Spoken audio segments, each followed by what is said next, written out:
Okay, let's see. We're talking protein. We're talking peptides. We're talking just important stuff, protein is. The vast majority of our bodies, the solid part, the non-water part of our body is protein. Probably in the order of 80% of our dry weight is made up of protein. That's pretty important, folks. And that protein eventually is coming from the diet. That's where it comes from. The body can't make protein from scratch. This makes dietary protein super important stuff. But the body can't actually use dietary protein, as it turns out. You can search all over your body. You're not going to find any bacon or hamburger or sausage or shrimp or fish or steak or any kind of protein in the body, even though the body is composed of the same components that make up fish and shrimp and steak. Those components in the body are rearranged. This rearrangement of food protein, really of all foods, is called assimilation and digestion. When we eat protein, that protein's broken up into its constituent parts. First, it gets broken down into smaller chunks. We call those smaller chunks peptides. And peptides are really, really active, very active stuff.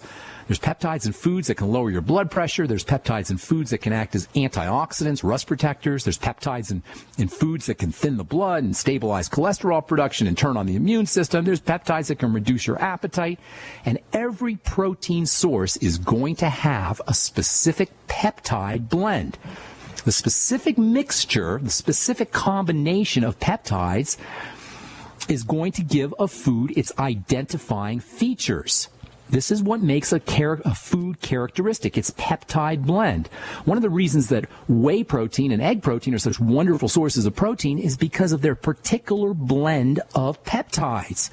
Whey and egg are loaded with peptides that are specific for growing things, for repair, for building, for anti-aging, for the digestive tract, for the skin, for the immune system. Whey and egg are the king foods. They're the royal foods of the realm of anabolic building peptides. And to deprive yourself of these foods is to deprive yourself of some pretty powerful anti-aging and healing peptides.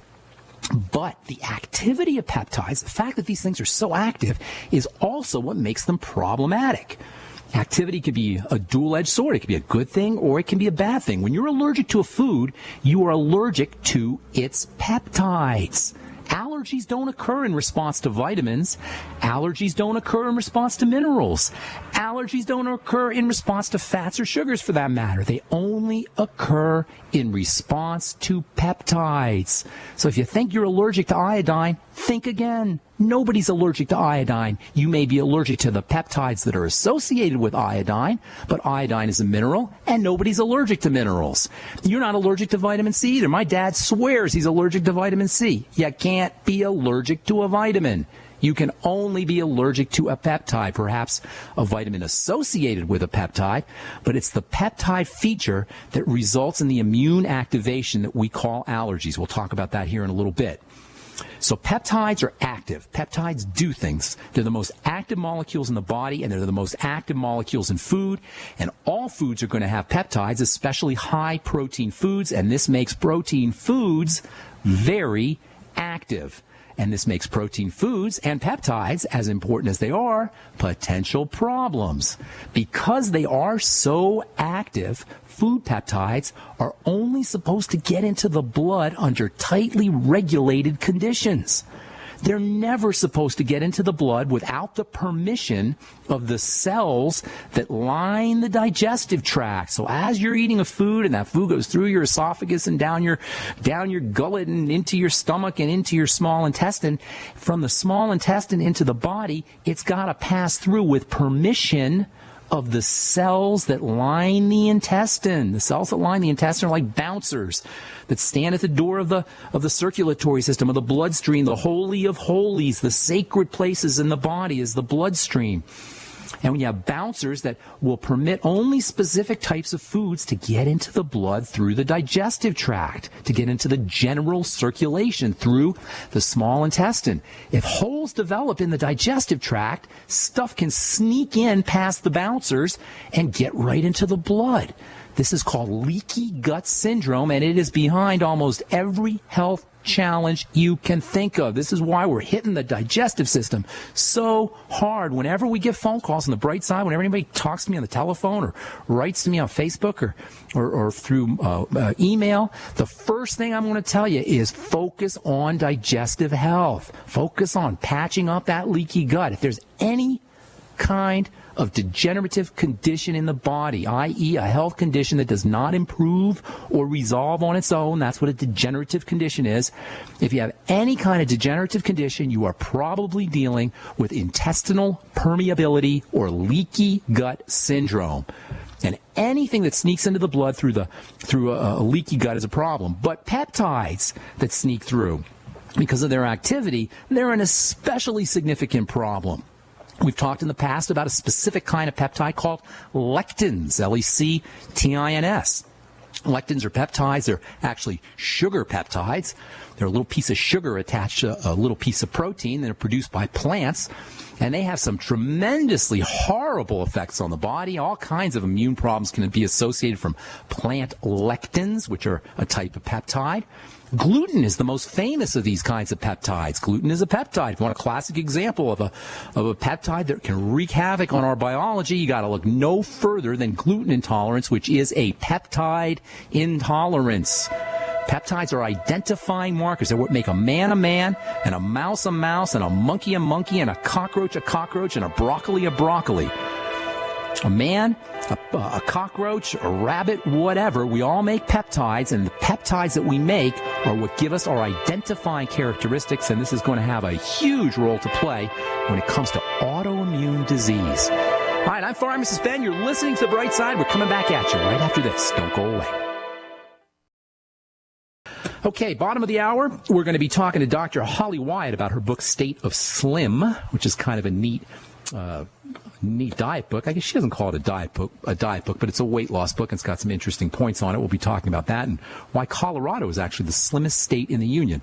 Now, I'll be at the bottom of the hour. We'll take your phone calls here. We'll take your phone calls here now. I think we'll leave this discussion about autoimmunity for tomorrow, but rest assured, if you are dealing with any kind of autoimmune disease, you are dealing with a immune system disorder that is secondary to something that you're eating or some kind of digestive problem, which is such good news because it means for you guys out there who've got lupus or Sjogren's or multiple sclerosis or muscular dystrophy or type 1 diabetes, whatever your autoimmune disease flavor is, fix your digestion, focus on food allergies, focus on immune triggers, and you can immediately begin to resolve your symptomology and access the body's built-in healing nature. We will talk about that tomorrow as we continue talking about protein and peptides and amino acids. There's so much to talk about here. By the way, peptides are the latest and greatest ingredients in skincare for you guys who are out there buying high-end skincare products. We're going to be talking about how peptides can be used topically right on top of your skin to help improve some of the signs of the aging process. We'll do that over the next couple of days as we continue talking about anabolic, building nutrition, and protein. Okay, 855-660-4261. Welcome to The Bright Side. Tom from California. What's going on, bro? Hi, Ben. How you doing? Hey, doing good. What's up? Not too much. Hey, I just have two really quick questions for you. Mm-hmm. The first one, is it safe to take 5-HTP with Zoloft or any other antidepressant for that matter? Yeah. Your body kind of regulates 5-HTP. 5-HTP is converted into serotonin, and Zoloft and Prozac, these are serotonin drugs that keep serotonin levels high in the body. So theoretically, if you took 5-HTP, you could make too much serotonin, but that doesn't happen because the body will regulate how much serotonin it converts from 5-HTP. So you shouldn't have a problem there. You may actually be able to lower your dose, though, by using 5-HTP. You may even be able to eliminate your dose of the Prozac or Zoloft or Effexor or whatever SSRI you're on. I wouldn't worry about that, no. And in fact, I would take 5-HTP with Prozac or Zoloft. Oh, okay. Because I was thinking to try just a really low dose of 5-HTP. Go for it. And just kind of raise it up here and there, and then try to lower my dose of Zoloft. Absolutely, absolutely. Okay, I would do that. Yeah. Great. And then my second question, real quick, is that you recommend a lot of taking lecithin, and I really wanted to try some. And I see that the soy lecithin is quite a bit cheaper than all the other ones out there. Well, now, with all the problems with soy, is it okay to take soy lecithin? I wouldn't. Non-GMO or? Yeah, I wouldn't mess around. I'd use the non-GMO. I buy a non-GMO soy from Now. You can buy non-GMO soy lecithin. You can also get sunflower lecithin, rice lecithin.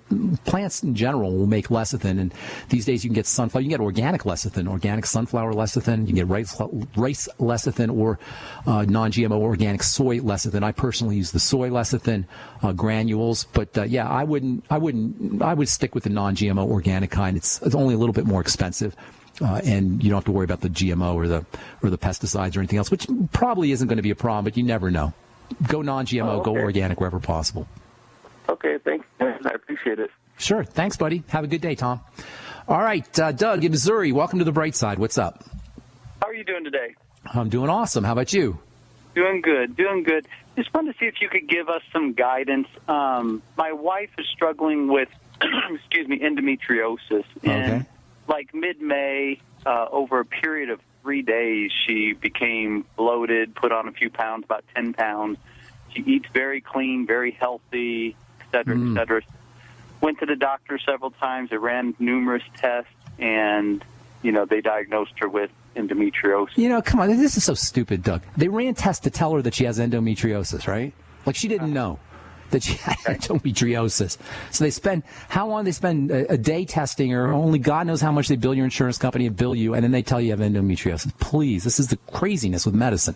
All right, so endometriosis is basically a condition where cells that line the uterus start to grow out of control. Sometimes they can grow in other parts of the body as well. Basically, you have out-of-control growing cells that are going nuts. That's really what a lot of diseases are, cells going crazy. There's only one reason why cells go crazy. Well, there's three reasons why cells go crazy. They're starved, they're suffocated, or they're toxic. It's the same thing that goes wrong in the body no matter what your health issue is. Starved cells, toxic cells, suffocated cells. Now, once this condition happens, then you start to go into this, stress hormone production. Estrogen is a stress hormone. Elevated estrogen levels are associated with endometriosis. It's basically a stressed out, toxic condition of the body. Nothing more, nothing less. So here's a couple of things that you're going to want to do. First, for emergency, you're just to take care of the problem right away. This isn't going to solve the problem, but to take care of the symptoms as an emergency measure, have your wife get on some progesterone cream and get a pharmacist to compound it for you. Don't buy the stuff that you get on the internet or over the counter. Have a pharmacist compound 10% progesterone cream for you. For your wife, I'm sorry. And for you, too. It's good for men also.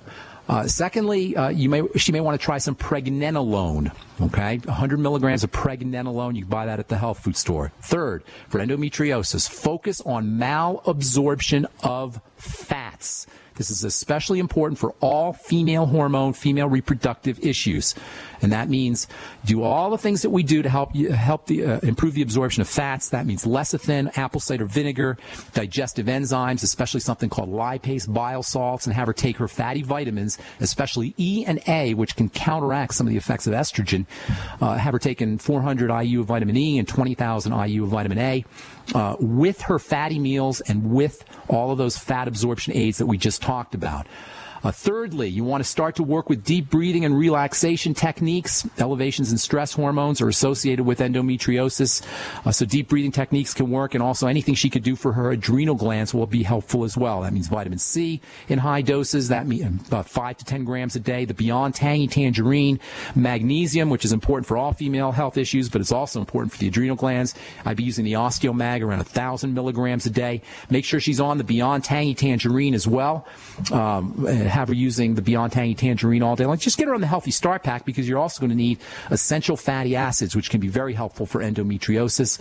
The Ultimate EFAs, I'd be taking 9 to 12 of them a day, and use those as well with the vitamin A and the vitamin E with the fat, with all of her fatty fat metabolism, fatty food metabolizing supplements like the bile salts and the enzymes, all the things we just talked about. And please don't be under the illusion that she has a good diet, because if she has a good diet, quote, I'm doing little air quotes here, or she doesn't have any digestive problems, chances are she wouldn't have any endometriosis. So I don't mean to say that in a bad way, but I'm just telling you, if you think that, you're not going to be able to correct the problem. Got to move on, Doug. I appreciate your call. If you have any more questions, feel free to shoot me an email at brightsideben@gmail.com. All right, we're coming back with Dr. Holly Hyatt. She's going to talk about her book, State of Slim. Right after this, you're listening to The Bright Side on the Genesis Communication Network.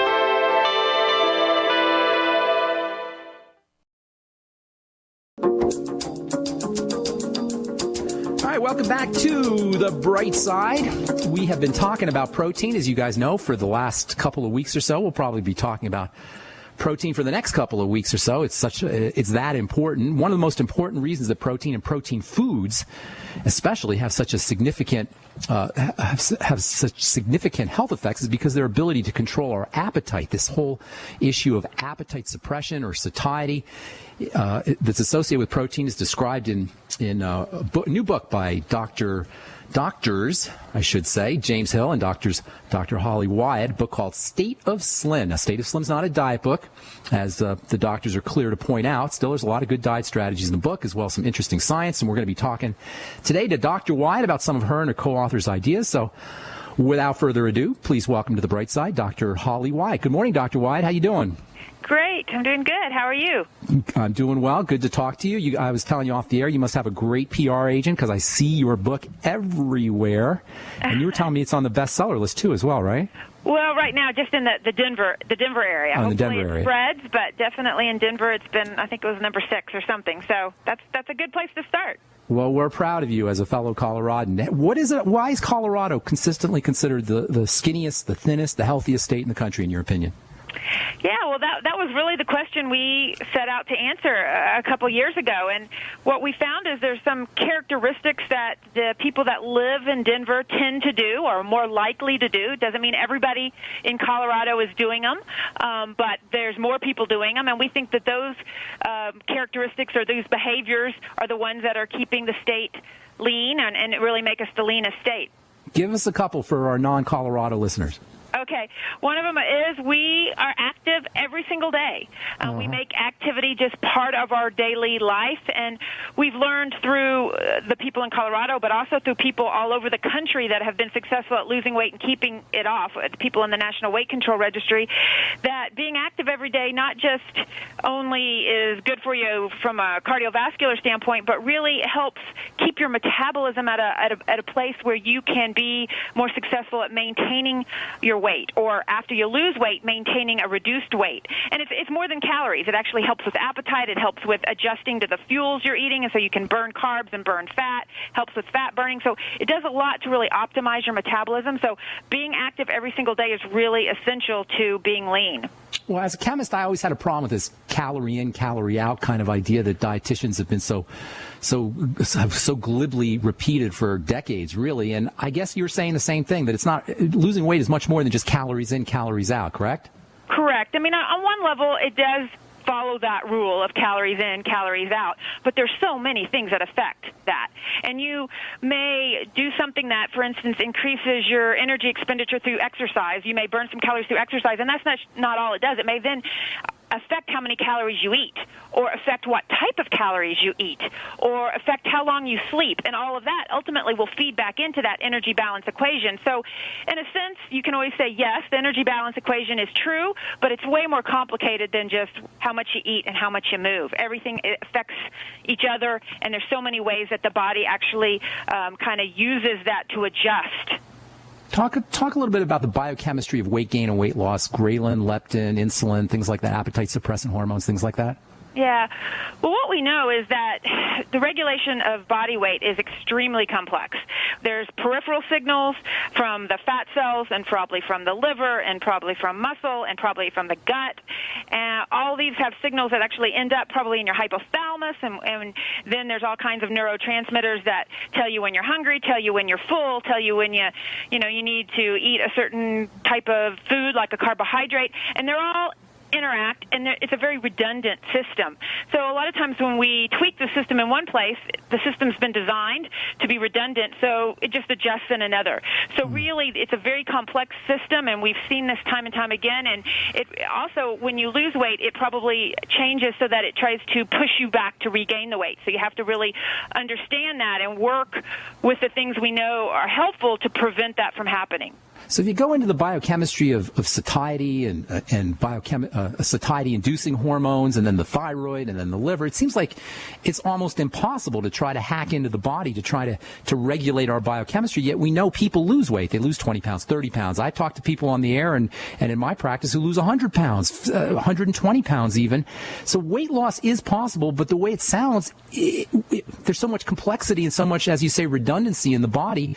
It should be an impossible task. How can weight loss be accomplished given all of this complexity that you just went through? Well, really the key is you can lose weight, and you can kind of override the system short term. And that's what we do with diets typically. We kind of use our brain, or I say kind of our cognition, to kind of override the system. When we force ourselves to eat less for some period of time and to move more, and we kind of override the system, we get in a negative energy balance, and we lose weight successfully. And most people, just like you said, are very successful at losing weight.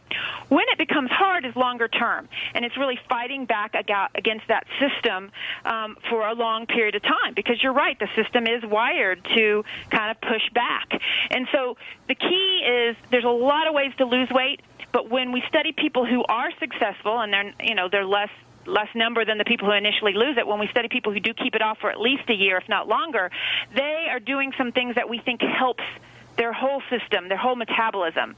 And exercise is one of them. We think that exercise goes in and makes that whole system work better. It helps your body match. I mean, if you think about it, there are people out here who stay the same weight for years and years and years and years. And if you think about that, how amazing is that?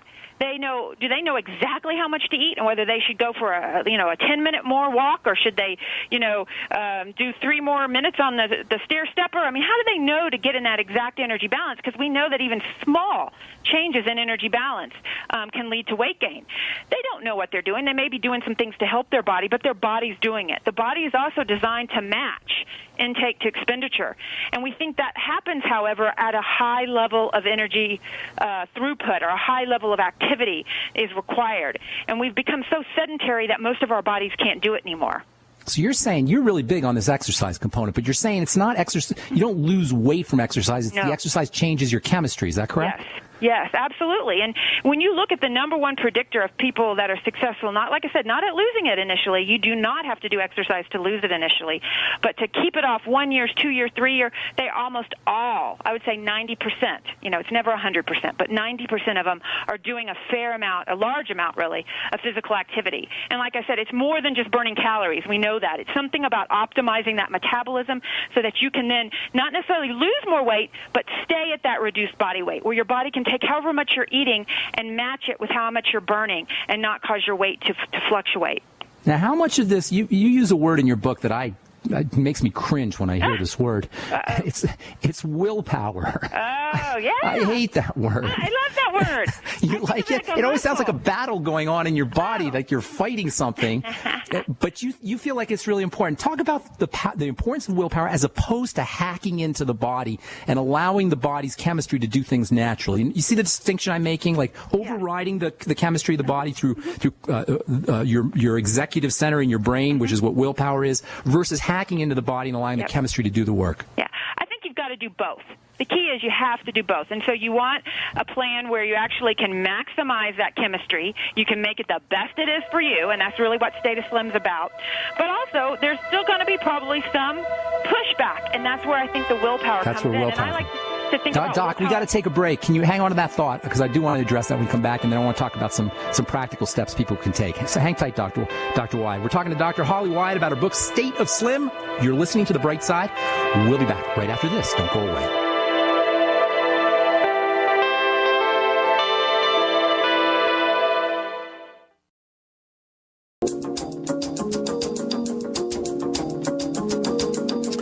welcome back to The Bright Side. We're talking to Dr. Holly Wyatt about her new book, State of Slim, Fix Your Metabolism and Drop 20 Pounds in 8 weeks on the Colorado Diet. Dr. Wyatt, you were talking about willpower versus hacking into the body before we went to break, and I cut you off. So if you just want to finish that up, and then we'll get to some practical steps here.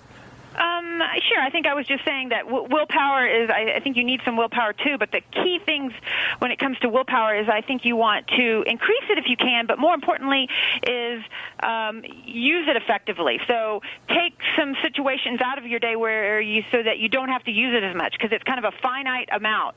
And so we believe in the book, we talk a lot about routines and rituals that help make you not have to use as much willpower so you can be successful long term. What do you mean by reinforced metabolism, and then what do you mean by reinforced carbohydrates? Well, I think you mean, is it reignite or reinforce? No, you said reinforce, and I didn't quite understand that. Okay. Well, I'm not exactly sure. I'd have to listen to exactly what you're talking about, but in general, we're trying to, I think another way to think about it is optimize your metabolism, make it work the best it can for you, especially once you've lost weight, and we know it tends to have that tendency to push back. And then when you do that, one of the things that it allows you to do is be flexible and adjust to the carbohydrates you're eating. If you're eating carbohydrates, it adjusts and it burns carbohydrates. If you're eating fats, it adjusts and burns fat. So we call that flexibility. We really want you to have a flexible metabolism.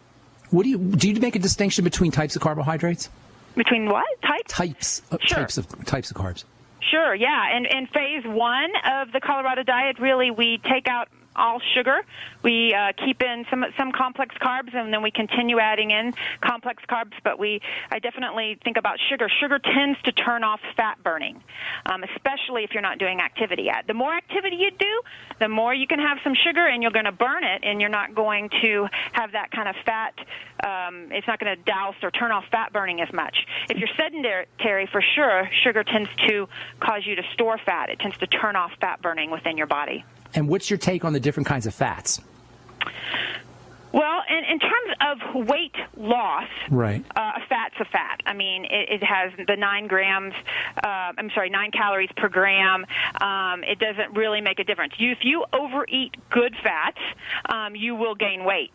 However, once you're saying, okay, I'm going to limit my fats to a reasonable amount, but I'm going to have fats, then you definitely want to have good fats, because they're the ones that are associated with heart health. There's a lot of other benefits to them. So you want to stay away from the saturated and some of the other types of fats, and you want to go for more the good fats. But when it comes to weight loss, you still don't want to eat too much fat in general, because you will gain weight or you won't be able to lose weight. Now, I'm looking at your picture here, Dr. Wyatt, and you sure don't look like you need to lose a lot of weight, girl. I'm telling you, you look pretty good in this picture. Have you lost weight with this program? Or? Oh, yeah. So if you read the book, the reason I'm really study this, the reason I think I have so much passion about it is I've struggled with my weight all my life since I was in high school and medical school, and I was constantly dieting. I was constantly yo-yoing my weight, going up and down and up and down, and was kind of lucky, put on the right path, and was able to find out in my residency that I could actually study this as a career. I could actually do research on it, and of course, had a passion about it because it is so close to me. So yes, I've weighed a lot more than what I probably look like I weigh in the picture I think you're probably looking at. It's a pretty nice picture. Congratulations on whatever you're doing right. Well, now, what kind of doc are you? You do research or you see patients? Mm-hmm. I do both. I'm an endocrinologist at the University of Colorado Health Science Center.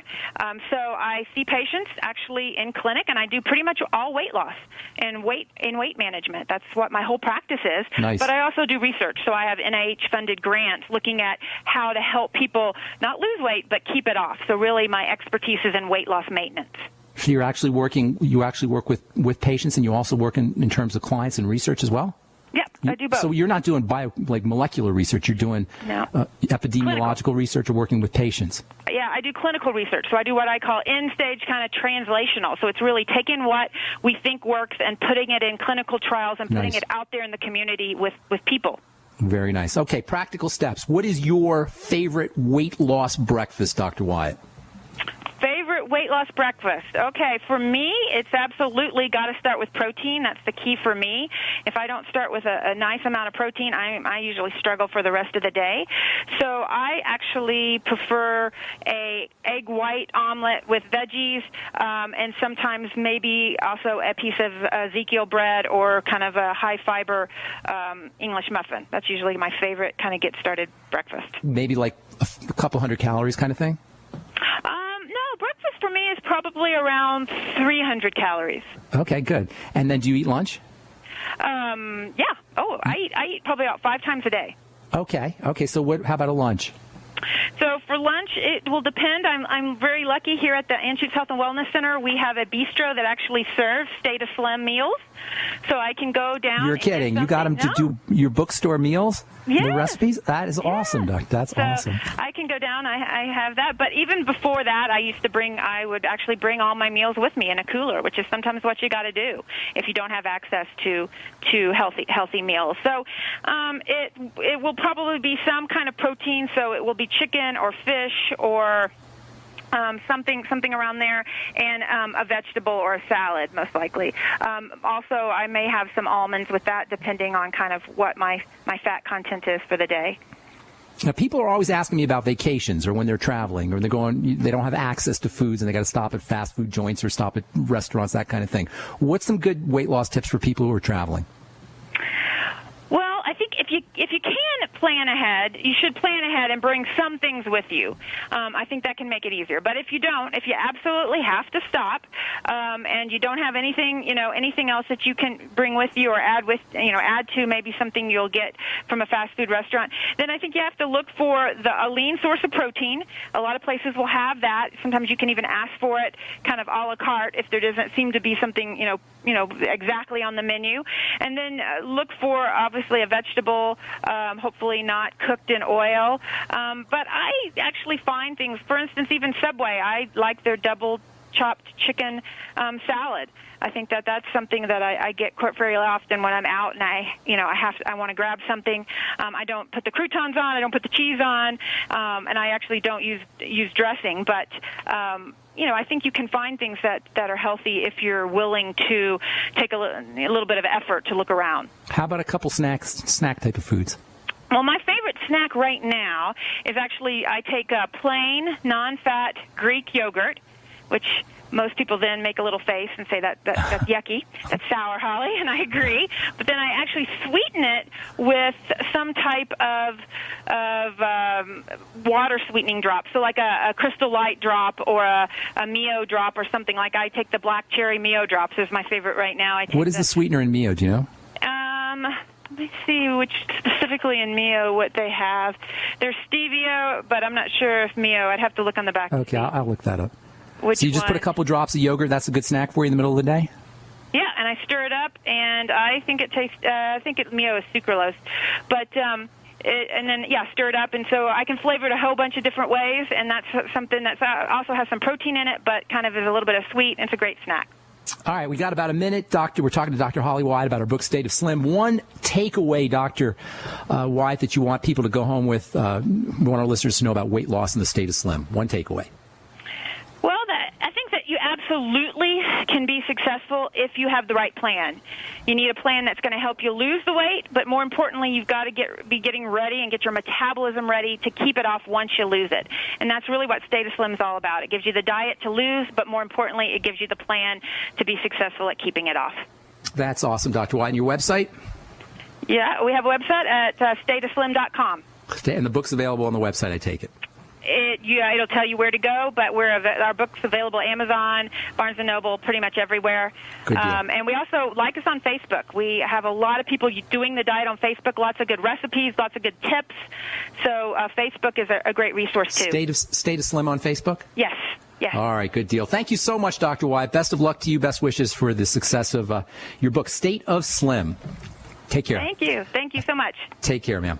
All right, that was Colorado MD, Dr. Holly Wyatt, kind of giving us some medical speak. I'm not sure I agree with everything she said, but her book is State of Slim. It's an interesting book. You can get it off her website, stateofslim.com. You can get it off Amazon.com, bookstores everywhere. And that is our program for today.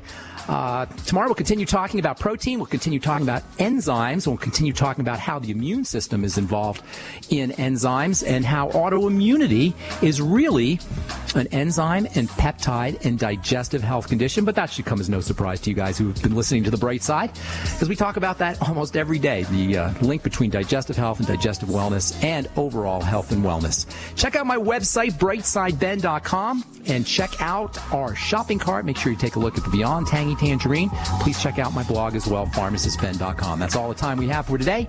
Have yourselves a wonderful, awesome, beautiful day. I'm Pharmacist Ben. We'll talk to you all later, folks. Bye for now.